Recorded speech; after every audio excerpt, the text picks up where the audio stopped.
Okay guys, we're going to finish up on this Victor Jr. and I'm going to show you some of the things I did. We're going to take a look at the flows. Someone had a comment, blah blah blah flows, blah blah blah. Yeah, that's what my website is about. Blah blah blah flows. Don't like it? That's fine. I don't really have feelings, so you're not going to hurt my feelings. So, each runner, depending upon how it flowed, I changed the shape of the divider. Okay?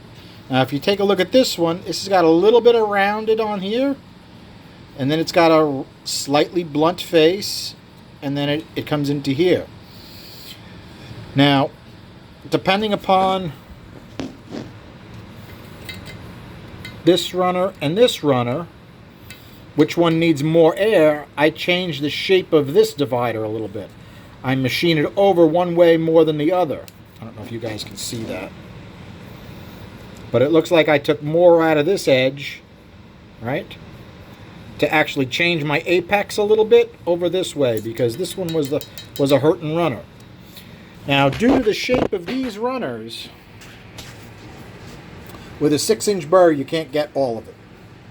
So you need to be careful.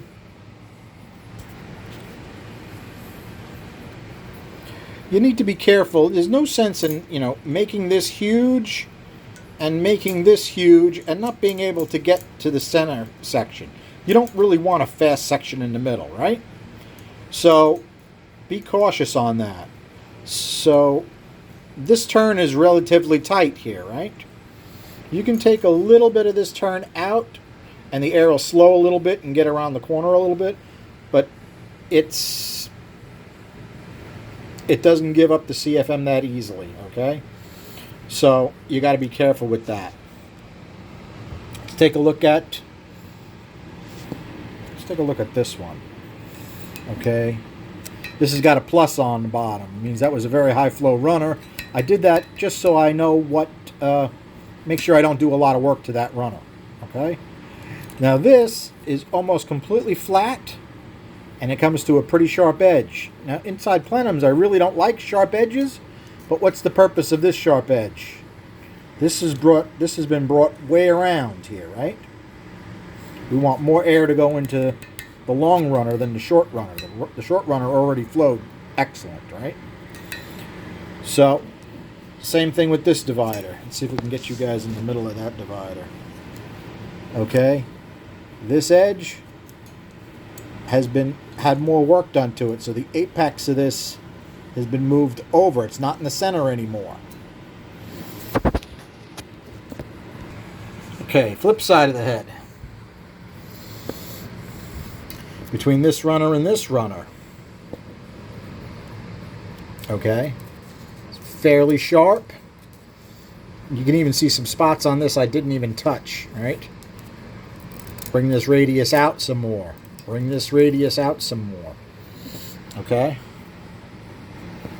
Even this divider, depending upon which one of these two flowed worse, right? You machine some of this out, you actually move this apex over a little bit. Gives it a little bit bigger opening here, right? And take a look at this one. This one is very similar to the opposite side, right? Real straight, real sharp, and this has been brought out and radiused. I would prefer to have nice round curves on all these dividers, but if I do that, the short runners will flow way more.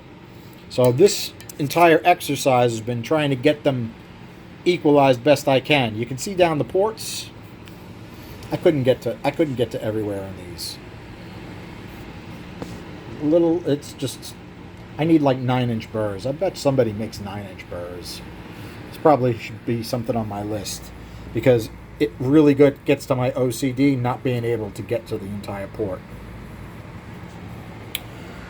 All right, somebody's going to say, Charlie, you messed that floor up. No, I didn't. Charlie, you messed those runners up. No, I didn't. Charlie, how do you know that's going to work? I know it's going to work. Okay? This is what you want your manifold to look like. Someone's going to say, Charlie, what burr do you use to get it to look like that?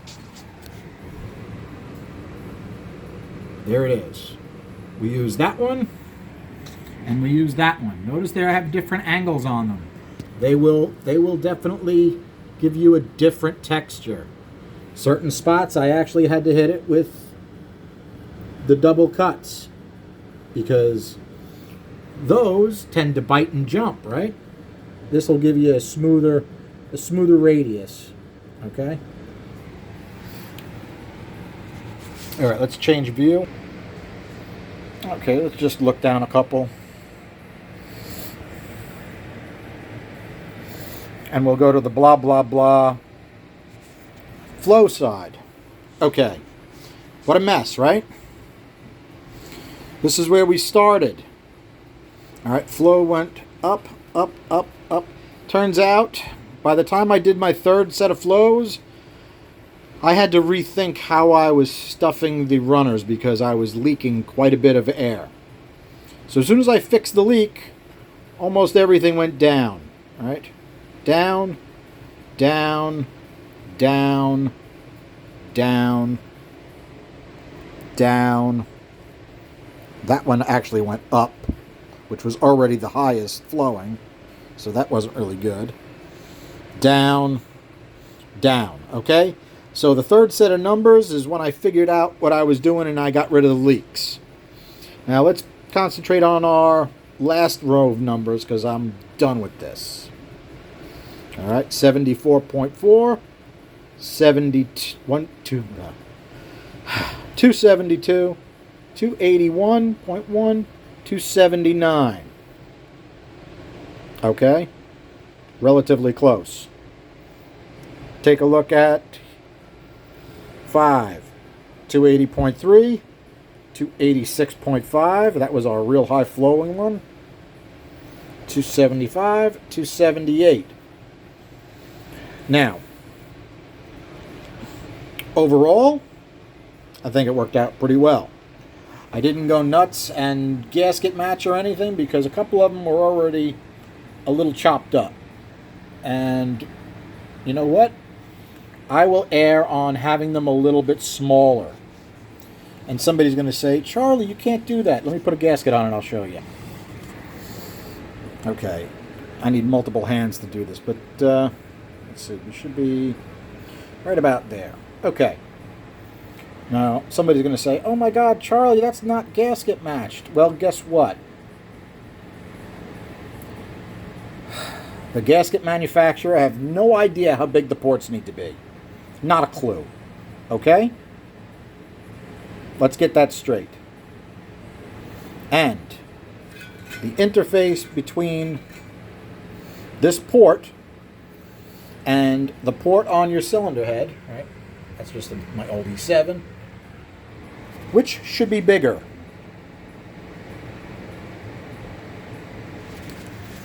The port on the cylinder head, right? You'd like a little bit of an edge. You see that lip that's there right now? You see the silver? That is a nice anti-reversion lip. Now, how much of an anti-reversion lip do you want? Well, minimum size I'd say is about 30 thousandths. If it's 30 thousandths smaller on both sides than your intake port, it'll help. Okay? What does the anti-reversion lip do? Well, think of it as a one-way valve, right? The air wants to come out, and it doesn't have as easy a time going back. It also makes a difference with your pulses, your Helmholtz pulses, right? In any case, I just don't have the energy to argue with people that say it has to be gasket matched. No, it doesn't. The intake should be smaller than the gasket, and the head needs to be bigger than the intake manifold. If the gasket is bigger in the middle, so be it. Okay? Do not make it the size of the gasket. I mean, if you absolutely need maximum size, then you can do it, sure.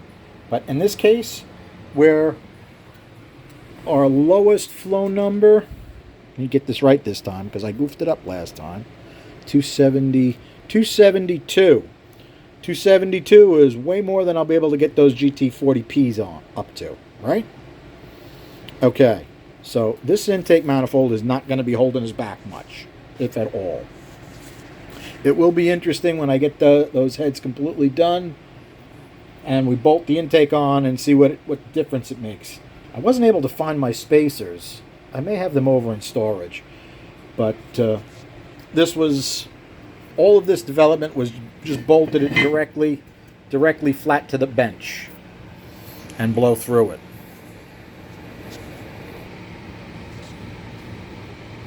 I'd like to get some input on what you guys think about this. Yes, I have D's and stuff all around it. It's a little code to give me an idea of what I've done and what I still need to work on. So,